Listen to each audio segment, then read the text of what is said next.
Solução estável e conclusiva, com a adoção de um sistema de equilíbrios e não por meio de novas usurpações com que, em nosso proveito, acreditamos corrigir as anteriores. Isso não é justiça, mas egoísmo. E quando a verdadeira justiça não se faz presente, as mesmas razões que hoje nos autorizam a, no domínio e bem-estar, substituir os seus detentores, vão amanhã autorizar que outros nos substituam e assim por diante. Forma-se então a muito conhecida e resistente cadeia de ações e reações intermináveis. Se queremos chegar a alguma conclusão, essa equidade não deve ser apenas aparente, mas substancial, nem estar somente nas formas, mas também nas almas. Noutras palavras, torna-se necessário introduzir também no mundo econômico o conceito do equilíbrio, da ordem e da harmonia, fundamental em qualquer campo de forças e, por isso, inclusive no da riqueza, que não passa de caso particular. De acordo com ele, do mesmo modo que o ódio só termina se lhe contrapusermos o amor, e a ofensa se lhe opusermos o perdão, e a violência, se lhe antepusermos a paciência, assim também o desajustamento e a luta não findam senão contrapondo-lhes a verdadeira equidade e justiça. Cristo não diz aos pobres, rebelai-vos. O sistema é radicalmente diferente do sistema do mundo. Todavia, a este, que não compreende coisa alguma senão a luz crepuscular da vitória-derrota, ele dá a entender que não vê no pobre um derrotado. Se não diz, rebelai-vos, muito menos, sofrei passivamente. Diz, pelo contrário, vós, vítimas da injustiça, tolerai, tende paciência. Por que isso? O que nos perguntamos?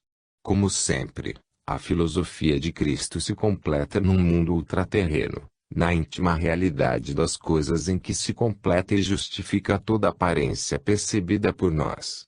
A razão, diz-nos ele, reside em que a injustiça que vos oprime é apenas humana e, por isso, temporária presa tão somente a esta vida na terra, não passa de pequena injustiça secundária, incapaz de violar, como de fato não viola, a bem maior justiça divina, a que transforma o oprimido em credor. Ficai, pois, tranquilos, se ainda hoje sofreis, injustamente como pode parecer-vos. Deus é justo e a injustiça do momento será compensada, reequilibrada. Vosso direito é verdadeiramente justo. Vossa consciência não se engana e será ouvida. O sistema do universo é perfeito, lógico, equilibrado, absolutamente estável. Mas o tipo normal, isto é, o involuído não sabe enxergar tão longe e leva essas promessas em brincadeira.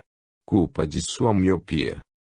A nova afirmação irrompe gritante no início do Sermão da Montanha, enunciando-lhe de um só golpe os temas fundamentais. Em suas antíteses se percebe a inversão das posições, o jogo das forças opostas, o dualismo do binômio de que esses argumentos constituem os extremos e servem ao equilíbrio das forças. Eis o texto, Lucas, capítulo 6. Bem-aventurados vós, os pobres, porque vosso é o reino de Deus. Bem-aventurados vós, que agora tendes fome, porque sereis fartos. Bem-aventurados vós, que agora chorais, porque haveis de rir. Mas ai de vós, ricos, porque já tendes a vossa consolação. Ai de vós, que estáis fartos, porque tereis fome. Ai de vós que agora rides, porque lamentareis e chorareis. O problema resolve-se através das beatitudes. Quer dizer, os pobres, os famintos, os atribulados, além de fraternalmente lastimados e reconfortados como reconhecer-se-lhes o direito a serem compensados, são considerados incontestavelmente bem-aventurados, isto é, vencedores, afortunados. Por outro lado, os que o mundo inveja como vencedores são tidos na conta de vencidos, de desgraçados. Esse é o juízo de Deus, que se coloca no lugar do juízo humano. É assim que Deus julga. Por isso, ó pobres, não vos arrogueis o direito, que só a ele pertence, de fazer justiça. e justiça já vos foi feita. Querendo alcançá-la por vós mesmos, violentamente, perturbais o equilíbrio já existente.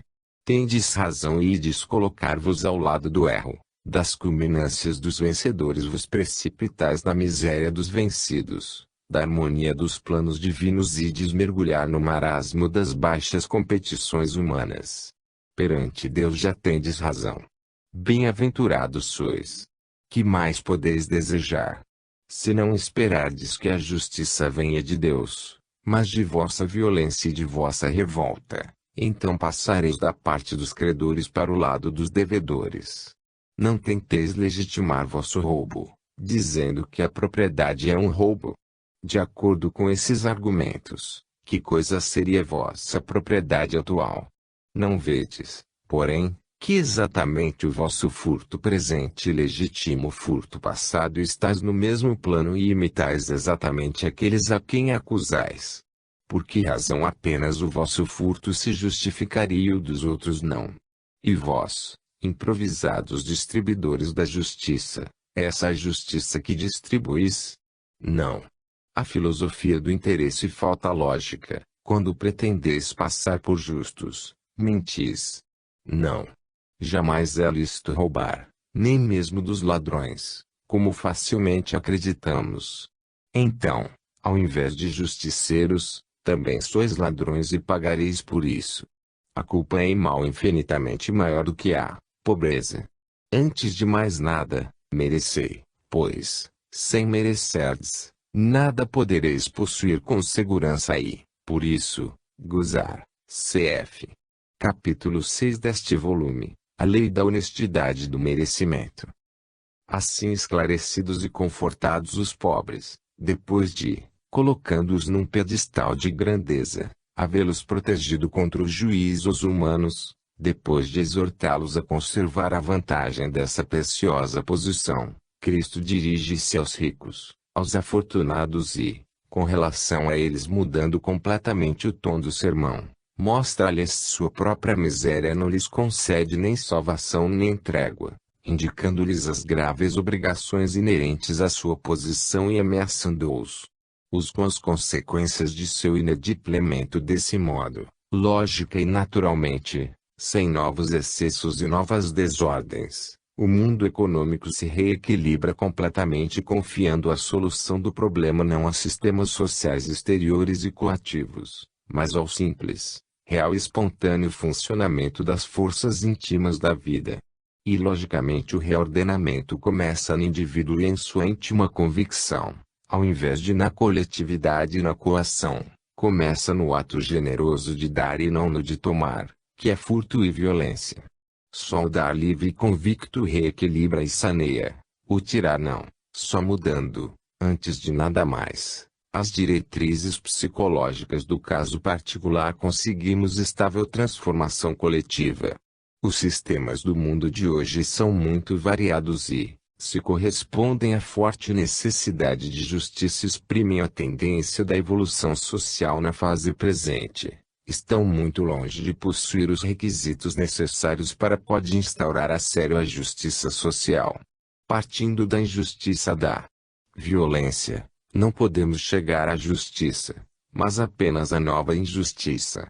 Existe, pois, outra economia política, não baseada no do utidis das trocas do homo economicus ou no princípio hedonístico, mas assentada nos equilíbrios das forças em ação no funcionamento da vida. Essa é a economia do Evangelho. Se sua base passar de simples relação de egoísmos humanos a relação muito mais vasta, de impulsos biológicos, conseguem-se resultados imensamente maiores, quer quanto à profundidade, como a excelência, e a estabilidade. Observemos agora o pensamento de Cristo em relação à propriedade. Ele não enfrenta e resolve os problemas sociais isoladamente, como muitas vezes fazemos, mas enquadrando-os em soluções mais vastas e profundas e, por isso mesmo, mais completas. O preceito ame o teu próximo como a ti mesmo implicitamente contém e resolve todos os problemas sociais. Esse enquadramento, Se copia a amplitude dos direitos da jurisprudência romana, coordena-os no plano social, freia o individualismo, em benefício do coletivismo, traçando tendência precisamente a dos tempos modernos. Já existe, estabelecido no Evangelho, um princípio que se manifestará mais tarde com um lento movimento na forma de cerco do arbítrio, da liberdade incontrolada, do abuso, movimento que, iniciando-se com o Cristo, continuou e continuará até a sua completa realização. Assim, o absolutismo do poder público e o da propriedade privada se substituem por formas mais suaves e equilibradas. O jus tendi et abutendi, direito de usar e abusar, dos pagãos, egoisticamente limitado, racionalmente sofre cada dia maiores restrições em homenagem ao reconhecimento da utilidade pública, conceito que é conquista moderna na concepção orgânica do Estado. Mas o Evangelho, com 2000 anos de adiantamento, avançara muitíssimo, fazendo, por motivos de utilidade pública e como limitação, pesar sobre a propriedade e até mesmo a pobreza do próximo, de que não é lícito desinteressar-monos. O conceito de utilidade pública estende-se assim até abranger, além dos interesses do Estado e da coletividade, também os interesses do indivíduo infeliz. Chega, assim, a conquistar conteúdo biológico protetor, assume o caráter de função conservadora da vida, torna-se expressão de leis e forças universais. Que sentido e alcance diferentes agora tem o programa de igualdade econômica, isto é, o que visa a defesa do direito fundamental de todos à vida. Desse modo, o interesse coletivo não se detém, com utilidade geral, se avantaja sobre o interesse egoístico do indivíduo. A propriedade privada subsiste, cada vez menos como império arbitrário e cada vez mais como função social disciplinada, como serviço público. Mas é exatamente o fato de as bases da propriedade privada se espraiarem na coletividade e a sua completamente nova garantia de solidez, que antes, com a alternância de abusos e reações, ela não podia possuir. Quem jamais pensaria em atacar a riqueza e propriedade de que todos tiram vantagem? O peso dessas limitações se compensa, em face dos equilíbrios da vida, com a estabilidade e o sossego. O não esquecer o próximo, para o rico, se transforma em força protetora. O sacrifício aparente fica bem pago com nova garantia de gozo. Assim, essa seção utilidade coletiva reduz-se à vantagem que recai também sobre o particular. O pensamento evangélico caminha muito à frente das incompletas reformas modernas, fazendo do rico, não mais simples proprietário, que trabalha em proveito próprio, mas administrador em proveito alheio. E o Evangelho não chega a soluções tão radicais através de sistemas distributivos artificiais e coativos, mas através do individualismo mais completo e livre. Cristo não apela para as coações estatais, mas se dirige, tão somente, à pessoal, íntima e convicta maturação e ao irresistível funcionamento das leis vitais. No Evangelho a palavra verdade suprime e substitui a palavra sanção. O grande abismo entre os dois sistemas, o evangélico e o coletivista moderno, é o mesmo que vai de substância à forma. O primeiro emprega a paz, é equilibrado e resiste. O segundo utiliza a guerra, é desequilibrado e não resiste. Em todo o sistema de Cristo não se fala em guerra e, por isso, sendo equilibrado, é solidíssimo. O princípio dissolvente, o que prega a desordem e a luta, foi dele completamente evoluído, como terrível força desagregadora que, antes de tudo, deve ser a qualquer custo mantida bem longe, se quisermos construir com solidez. Por essa razão toda agressão, toda violência, todo ódio, todo choque, seja qual for a finalidade, deve sempre ser considerado como absolutamente negativo, destruidor e, por isso, antissocial. O verdadeiro inimigo, o que impede a solução de todo problema coletivo, está dentro de nós mesmos, em nossos sistemas nascidos de nossos instintos, em nossa posição de desequilibrados, no caminho que seguimos para resolvê-lo. As leis da vida são o que são.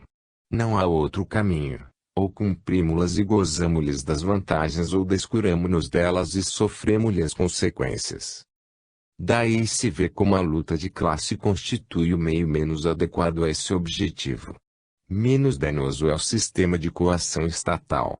O único sistema perfeito é o socialismo convicto e espontâneo de Cristo, que não agrava a situação, pondo em choque os interesses egoístas, mas começa pela afirmação e tomada de consciência da unidade espiritual que não parte, como o socialismo humano, dos direitos e da luta, mas dos deveres e da paz.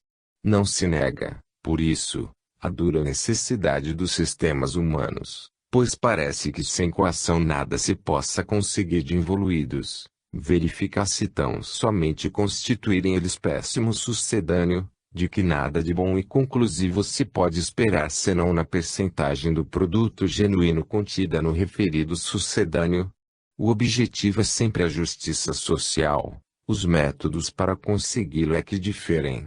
Porém, aí onde predomina a intervenção do Estado, e ninguém pode desconhecer-lhe a necessidade e utilidade, torna-se necessário não esquecer o individualismo cristão, de raízes profundamente mergulhadas nas leis da vida e apto a suavizar, contrabalançar e completar o trabalho do outro sistema de fato. Individualismo e coletivismo são apenas os dois extremos do mesmo problema social e dois modos de resolvê-lo que não se podem reciprocamente ignorar. São, como homem e mulher, dois termos inversos e complementares, e a sociedade pode desenvolver-se apenas à custa do concurso e da colaboração harmônica de ambos. De fato, ninguém é mais coletivista que o individualista cristão. Em nenhum programa há tanto coletivismo como no programa social de Cristo.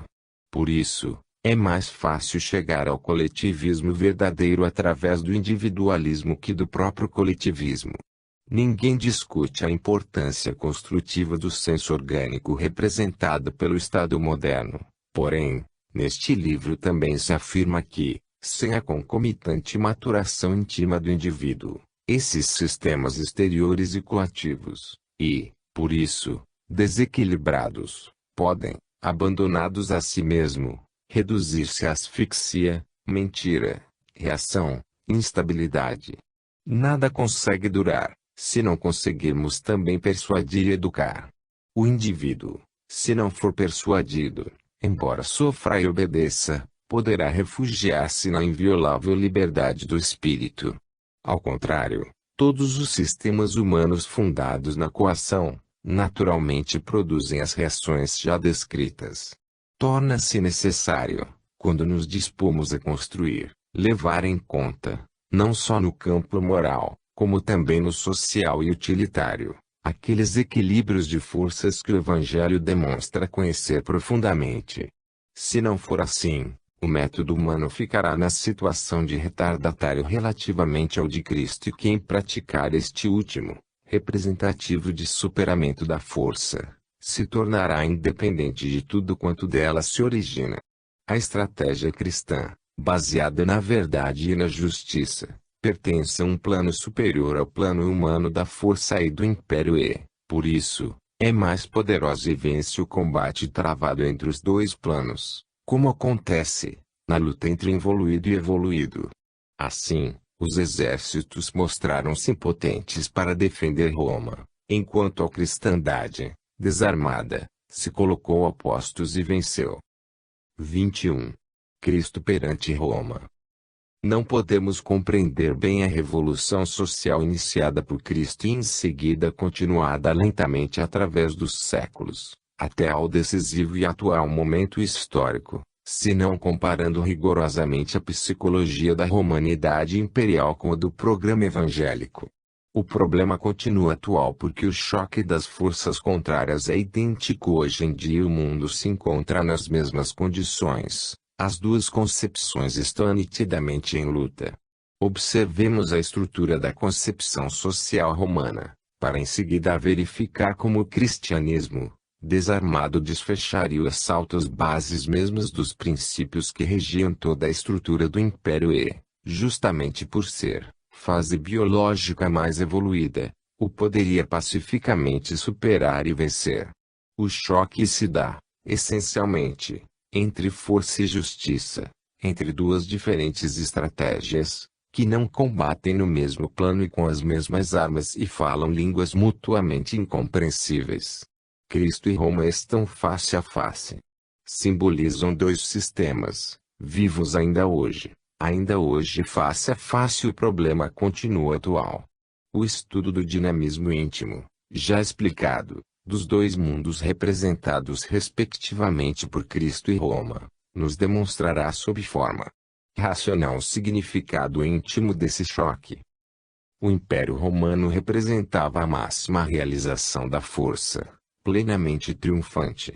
O direito romano é, sem dúvida, poderosa criação de gênio coordenador, admirável monumento de disciplina e organização, porém, permanece sempre ao nível da força. Na violência mergulham as raízes do direito que, ao invés de quebrá-la, condenando-a, intervém para discipliná-la. É sem dúvida um passo à frente. Indispensável primeira tentativa no sentido de domesticá-las e reabsorvê-las, mas o princípio, tão distante do evangélico, é baixo, biologicamente adequado ao tipo evoluído cuja inferioridade já examinamos.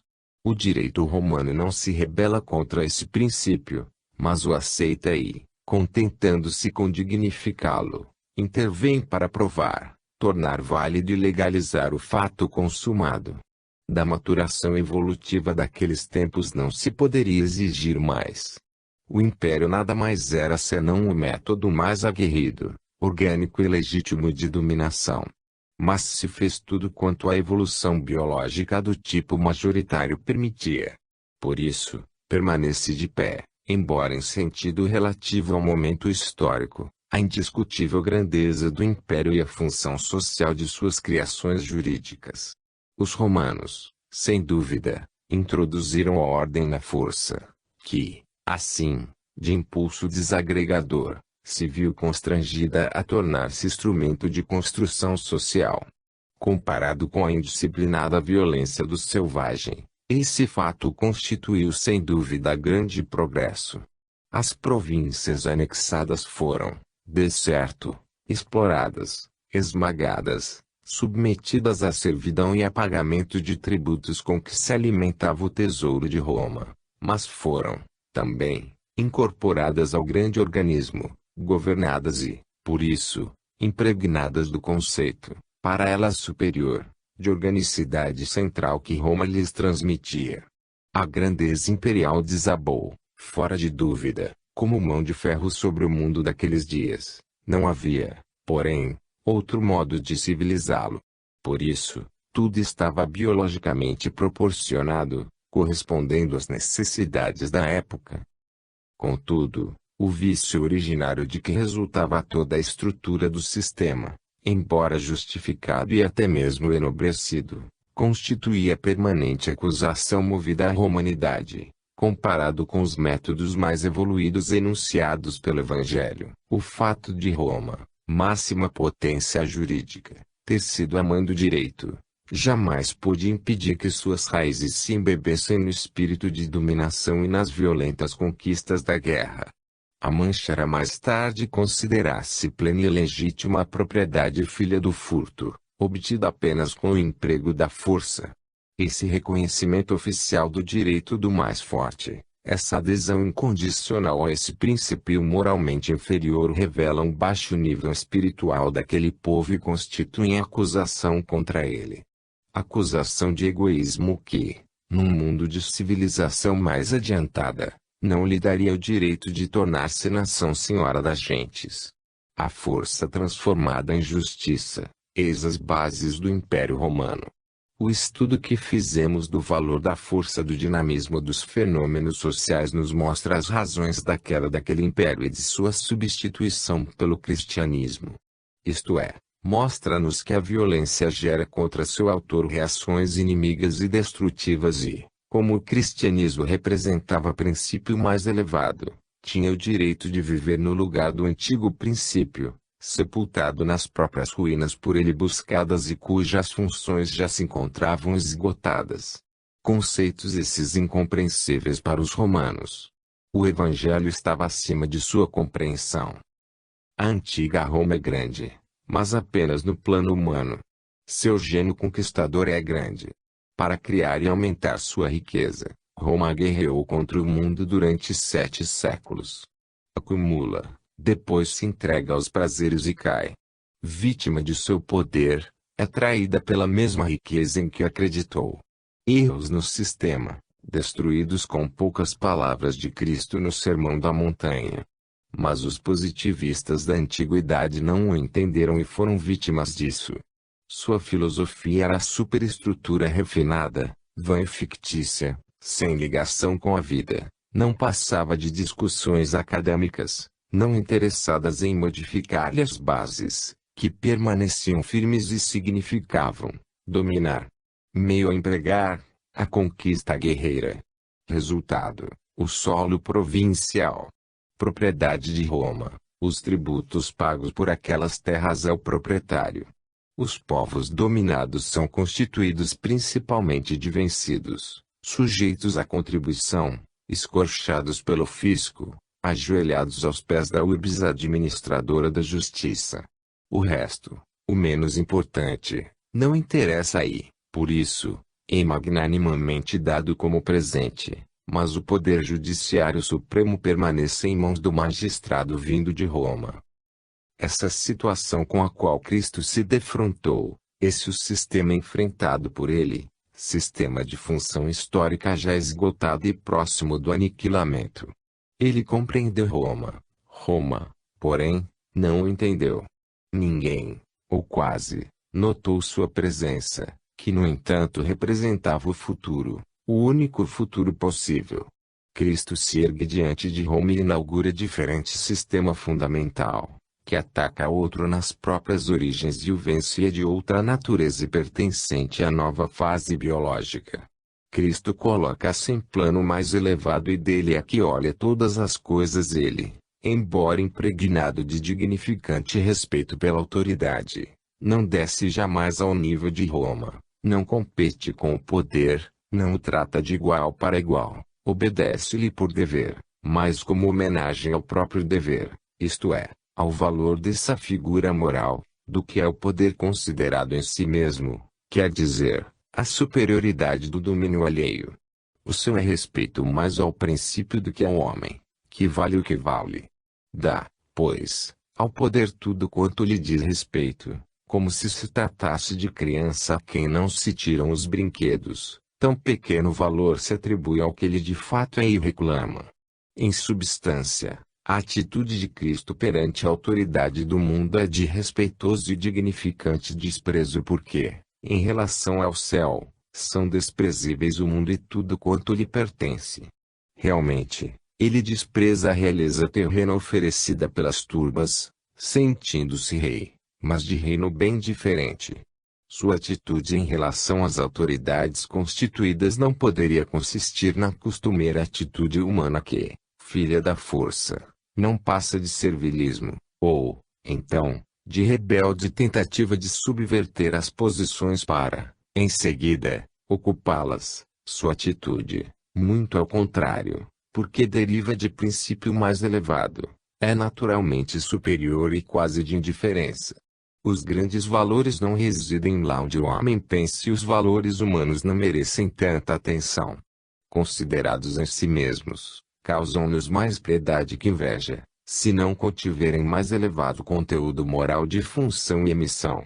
Assim, a posição de Cristo em relação a tudo quanto é tido no maior apreço como afirmação do homem da força, é negativa, de respeitosa abstenção. Tão longe deste mundo estão os maiores tesouros da vida, tão diferente da posição em que se crê a realidade íntima das coisas, tão repleto de poder e riqueza está o outro reino, o do céu. Eis como o espiritual e o temporal se tocam, sem que, porém, um invada o campo do outro. Tudo quanto Cristo tem em grande apreço é desprezado pelo mundo, Cristo despreza tudo quanto pelo mundo é tido em grande consideração. Que pôde o Império de Roma contra ele? A lei, filha da força, não possui outra arma senão a força, poderá constrangê-lo. Ele, porém, continua livre no espírito. E, ameaçado por Pilatos, autoridade humana, responde-lhe que o poder vem do alto e não somente de baixo, quer dizer, é bem diferente do simples resultado de uma conquista, do exercício do império pelo vencedor, do arbítrio, de simples vantagem, muito ao contrário. É função social enquadrada em uma hierarquia de forças e funções em direção a Deus. É comando em favor da obediência. Consiste em dominar para servir, em impor-se, mas sob a orientação de princípio e apenas enquanto em relação com ele. Constitui, pois, missão, dever, cumprimento da lei de Deus, a quem todos nós devemos prestar contas. Todo o sistema da força sobre que Roma se ergue acaba sendo tragado e naufragando aos pés desse sistema derivado de princípios tão diferentes. Ao afastar a pedra do sepulcro, o ressurrecto abalou até os alicerces do mundo que os circundava. A força constituía a base do império. Cristo substituiu-o pela justiça. O egoísmo e o interesse dominavam em Roma. Cristo substituiu-os pelo amor fraterno. Há 20 séculos já se anunciou e teve início a atuação desses novos ordenamentos sociais, de que hoje o mundo tenta aproximar-se de novo. E, enquanto Roma fazia funcionar o plano da organicidade social, Cristo iniciava o da justiça social, que ainda hoje provoca tanta luta. Perante exército fundado na força, ele vence com exército de pacíficos mártires. O sistema desarmado, porém mais elevado, vence ao sistema armado, porém menos evoluído. A estupefaciente e incrível subversão dos valores torna-se realidade.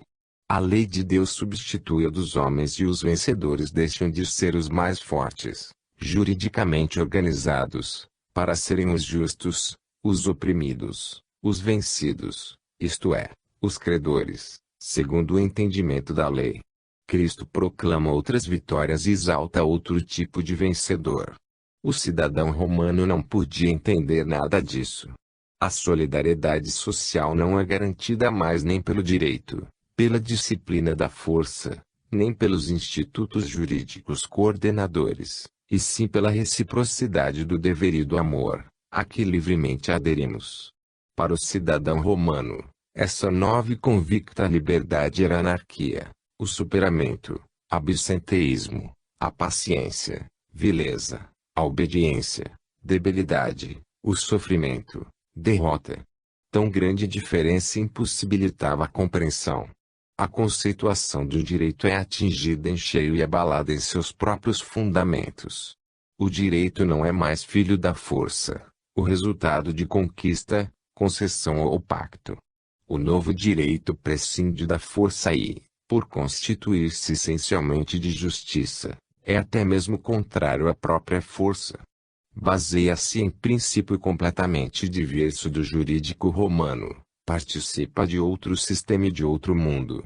Não se trata mais do direito humano da força, mas do superdireito do merecimento. Não é mais o homem quem, como nos mercados, toma da balança e pesa o deve e o haver dos direitos e obrigações. As forças íntimas da vida é que, de acordo com o critério da lei de Deus, distribuem ou não os bens, premiam ou castigam. Perante esse superdireito substancial, o velho conceito romano torna-se valor formal, relativo, de referência, coisa miserável e mais digna de piedade que de ser combatido. Os líderes e os imperadores são derrubados do trono e, se nele permanecem, isso acontece apenas enquanto são instrumentos de Deus. Desse modo, toda a diretriz humana varia. O mundo não mais se conserva fechado em si mesmo nem apenas em si mesmo vê os seus objetivos, mas se abre para o céu e nele se completa. Entre a ideia romana e a de Cristo vai um abismo, o mesmo que vai do homem ao super-homem. Para o homem que atingiu o segundo, o primeiro perde naturalmente todo o valor. O reino da força, habituado a enfrentar o inimigo tangível e concreto, Não estava preparada para resistir a esse assalto negativo e foi vencido. Tudo isso constitui novo modo de conceber o mundo, nova corrente de pensamento, e, ao mesmo tempo, a indiferença, grau mais baixo da desvalorização, e a roedora traça, íntima e invisível, que decompõe o velho mundo. As coisas humanas, a vida do império, tornam-se consequências secundárias, as bases da ação não se acham mais na Terra, o centro de gravidade do universo deslocou-se, tudo gira em torno de outro eixo e, mesmo quando é necessário ocupar-se das coisas terrenas, tudo assume significado e função diversos. O mundo transforma-se por dentro e não por fora. A grande revolução se processa em silêncio na intimidade das almas. Tudo quanto era principal e preponderante acabou subordinando-se a algo novo, recém-nato, que, há pouco desconhecido, se tornou agora o mais importante. O velho mundo não mais encontra rebeldes a serem submetidos, e sim mártires que, perdoando, se deixam matar. E desnorteou-se. Como combater esse inimigo? A força, desprovida de inteligência, apressa-se a fazer a única coisa que sabe, destruir. Mas engana-se, porque na realidade não destrói. Pelo contrário, reforça o inimigo, pois sem dúvida as perseguições exaltam, mata, porém cria heróis, causa morticínios, mas torna-se instrumento de propagação. Então, a força revela-se o desencadeamento cego que verdadeiramente é, ignorante do jogo delicado de reações por ele começado, sem de modo algum compreendê-lo e, por isso, incapaz de furtar-se às suas consequências. O pensamento romano é apanhado por novo mecanismo, sob a forma de pensamento inexplorado, cuja direção não pode assumir, por incompetência e falta de preparação. O povo, principalmente, sem responsabilidade nos crimes do poder e bem próximo das fontes da vida, é o primeiro a receber a semente e a intuir, em sua simplicidade nativa, despida dos preconceitos e artifícios do saber. O povo, por instinto vital, percebe a verdade nova. O povo que sofre tem, por isso mesmo, os olhos abertos e os ouvidos atentos, pois não dorme nas comodidades. Verdadeira campanha de reabsorção do ódio pelo amor, da violência pelo perdão.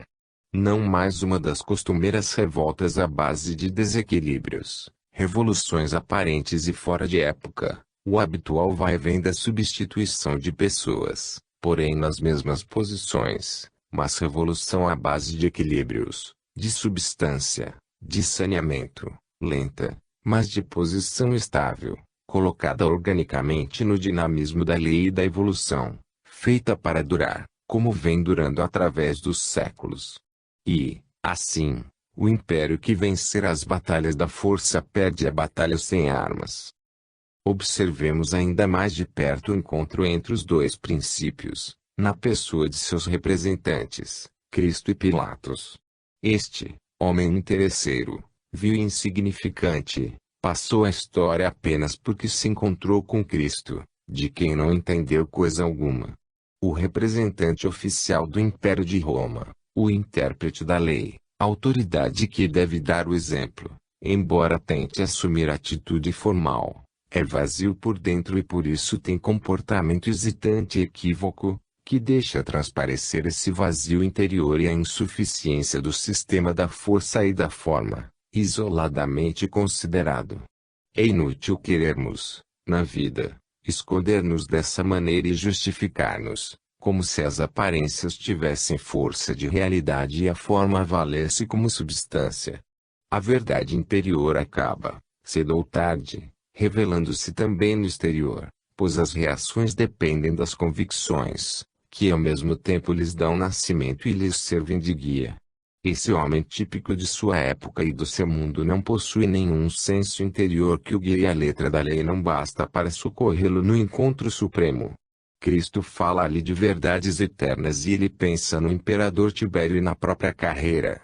É um verme que rasteja no pó, algemado aos interesses pessoais e nem de leve suspeita do significado das palavras que ouve. Sua alma é surda e Cristo, percebendo-o, não lhe responde. Apenas este argumento a comove: ser ou não ser amigo de César. Se soltas este, não és amigo de César. João 19:12. Confunde Cristo e seus acusadores na mesma raça inferior, pois um só direito e uma só grandeza podiam existir na sua mente, os do vencedor.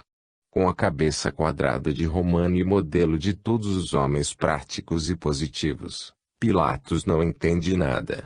Do alto de sua grandeza moral, armado de poder mais elevado e de autoridade bem diferente da autoridade moral do representante da lei, Cristo perscruta o intima e demoradamente, e cala. A grave, mas desprezível e distraída pergunta, atirada sem o desejo de receber resposta, que é a verdade. João 18:38, quando proposta, como foi, por indigno cético, Cristo responde com o silêncio. Cristo despreza até mesmo a própria defesa, pois prefere abandonar-se à lei e à vontade do Pai a render-se às razões humanas, que constituem a arma inaceitável do sistema humano de Pilatos. Cristo não desce até esse plano. Pilatos pergunta-lhe: nada respondes? Vê quantas coisas testificam contra ti. Mas Jesus nada mais respondeu, de maneira que Pilatos se maravilhava. Marcos 15, 4-5. Não podia conceber o método de Cristo e seus objetivos sobre-humanos. Para ele, era absurda a psicologia do martírio. Cristo respondeu-lhe apenas para dizer-lhe que em verdade era rei e para colocar no devido lugar a autoridade deste mundo, traçando-lhe os limites exatos. Pilatos diz-lhe: não me falas a mim? Não sabes tu que tenho poder para te crucificar e tenho poder para te soltar? Respondeu Jesus: nenhum poder terias contra mim, se de cima te não fosse dado. João 19:10-11. Assim, outro poder se manifesta por detrás e acima do poder humano, transformando o árbitro vencedor em simples instrumento nas mãos de Deus.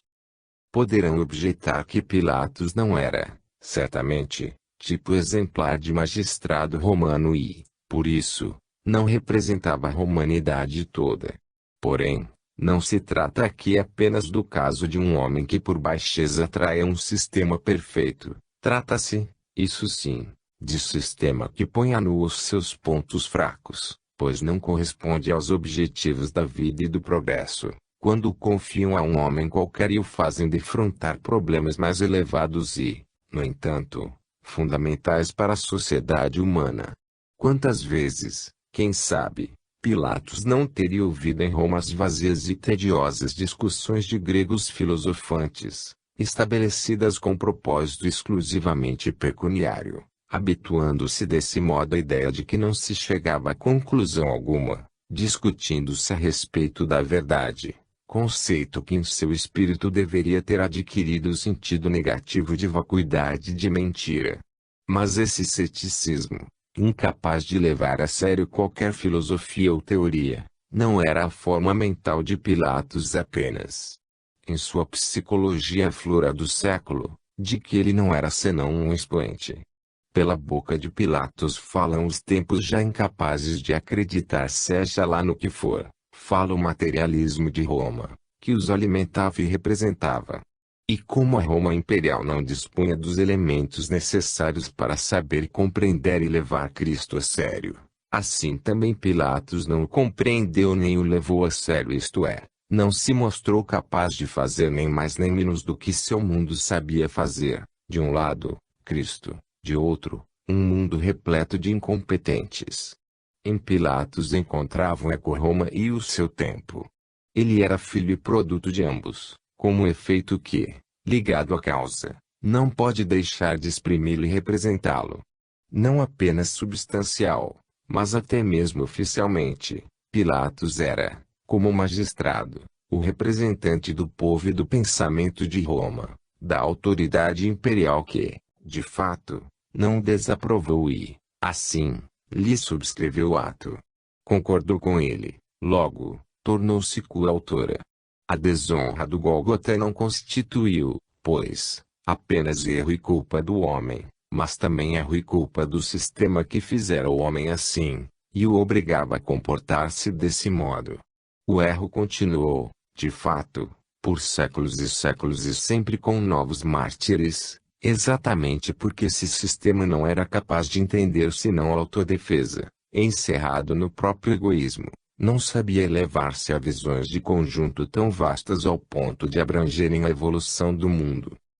Para lutar é necessário ter afinidade e compreensão, ter algo em comum que une de vida. Cristo e Pilatos representam dois mundos diferentes. Estranhos um ao outro, senhores de dois campos diversos, encontram-se por acaso, sem se haverem procurado, cada qual raciocina com todo rigor lógico, mas o raciocínio de um e de outro são reciprocamente absurdos. Cristo compreende perfeitamente ao outro e por isso cala. Mas, ao contrário, a forma não compreende a substância, a força não compreende a justiça, mostra-se cega, apenas capaz de golpear e, assim mesmo, de golpear às cegas, sem compreensão, dando-se a espetáculo tão escandaloso que demolirá sutilmente, durante séculos e séculos, o princípio de autoridade baseado na força. O poder humano condena e assim, em virtude de poder mais alto, atrai sobre si a condenação do mundo. A força, quando não guiada pelo espírito, comete enganos e fracassa, e a justiça mais perfeita do espírito triunfará apesar da injustiça humana. A batalha, sintetizada naquele primeiro encontro de Cristo e Pilatos, continuará a travar-se durante milênios, seguindo o desenvolvimento dos impulsos que ela representa. Se no drama Cristo e o Sinédrio estão frontalmente opostos, como verdadeiros antagonistas, no campo moral do bem e do mal, que lutam, porém, não se entendem, ao poder civil nem mesmo essa honra se concede. Judas e o Sinédrio vão direito aos seus objetivos. Pilatos é uma série de contradições, incertezas, mal-entendidos.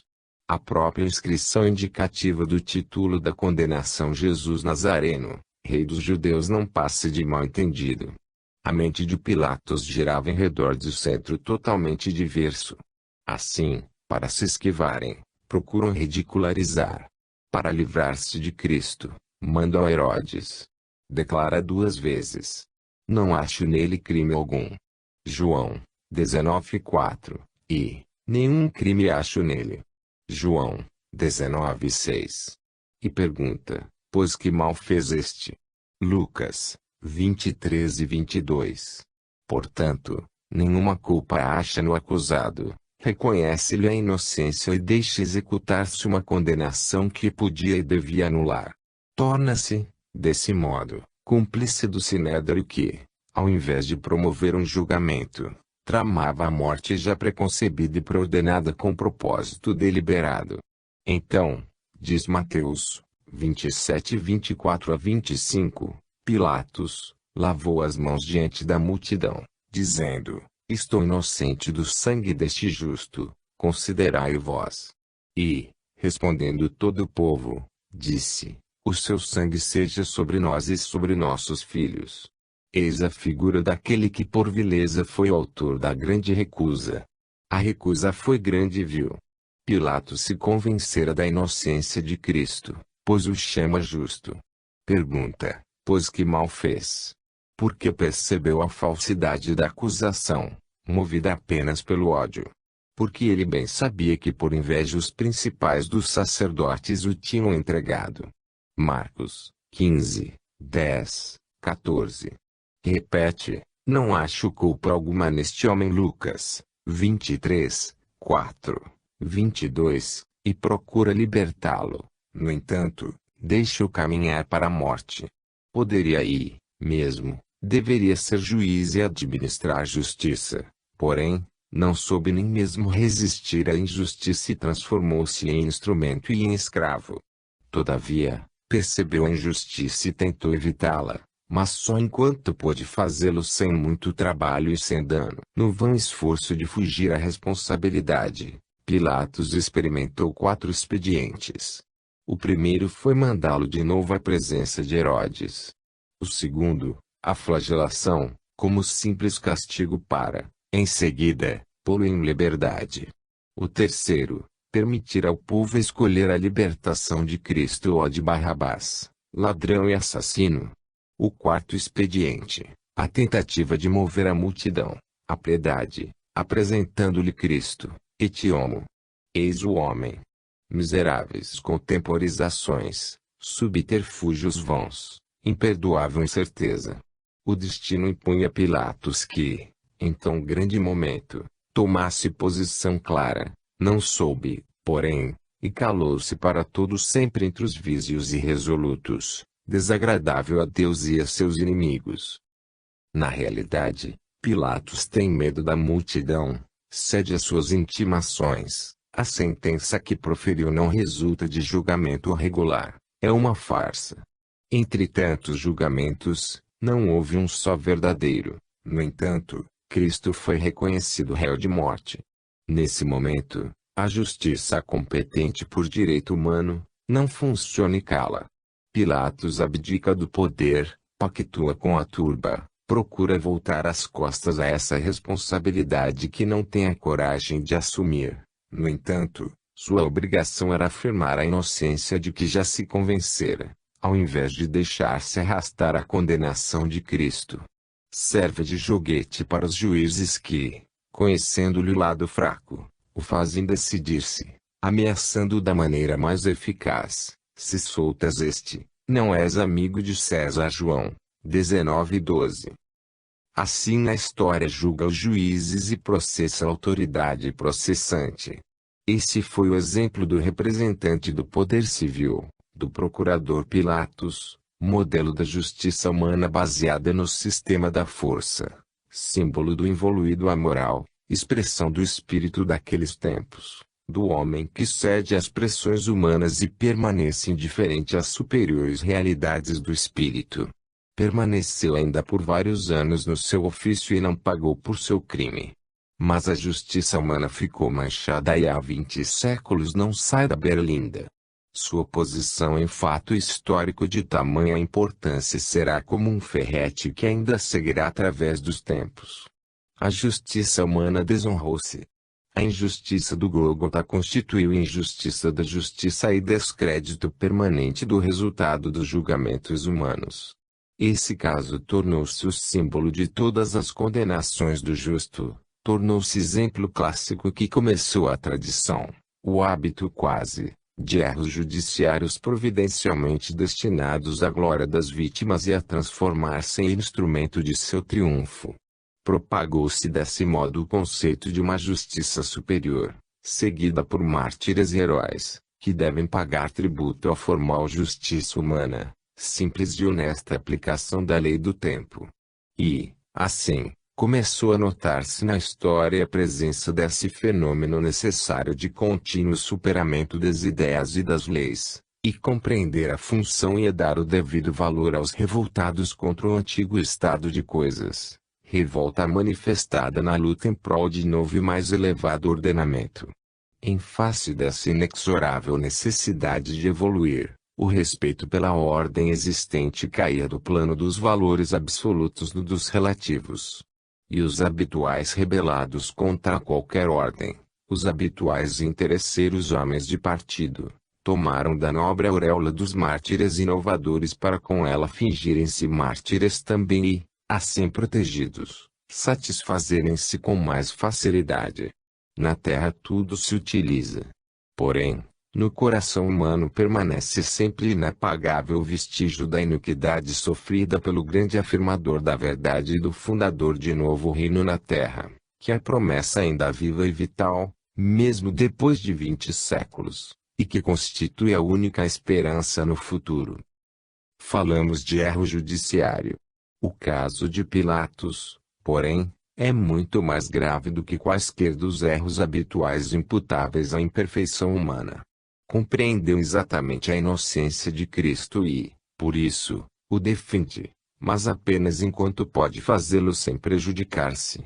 Quando não pode, o interesse julga mais conveniente mudar de rumo. Então, Pilatos, homem da lei, aparentemente o homem talhado para o cargo, Mas no íntimo reles aproveitador, revelando o espírito egoísta de seu tempo, entrega à morte a vítima inocente. Todavia, mesmo a limitada e apenas esboçada defesa que Pilatos faz da inocência de Cristo funda-se em razões bem diferentes das capazes de conduzi-la valorosamente até ao fim. Se Pilatos compreendeu a inocência de Cristo, considera-o simples inocente por ele defendido em vista de relações jurídicas e por motivo de direito e não por causa de razão situada acima do direito. Comporta-se, desse modo, como qualquer materialista míope que, através da forma, não enxerga a profunda realidade das coisas. Da superioridade de Cristo em relação a todo o seu mundo, da transformação social, da sua missão e do seu pensamento, Pilatos não entende coisa alguma. Não podemos, sem dúvida, dizer que Pilatos seja Roma, isto é, toda a romanidade.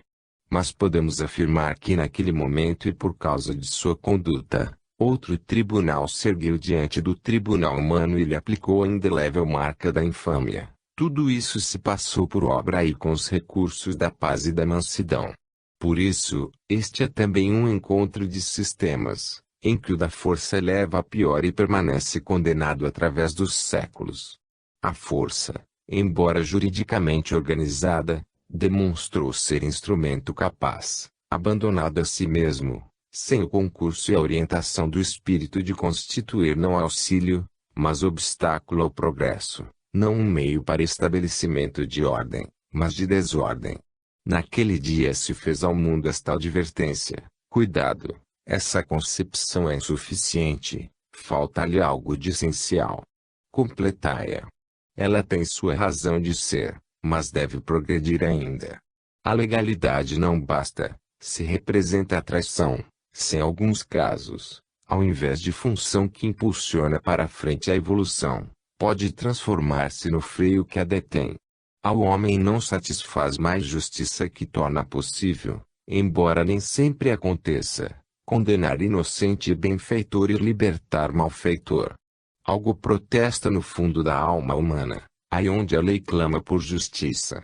A consciência sabe distinguir, por isso, condena o poder e a autoridade capazes de trabalhar pelo que não deveriam e de causar dano ao bem e à vida, ao invés de defendê-los.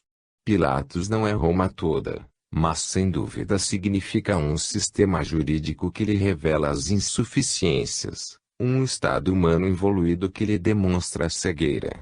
Quando o ponto de partida é a força, então a dura necessidade de defesa individual e social pesa sempre sobre a função judicante, que pode até tornar-se seu instrumento, transformando-se em justiça.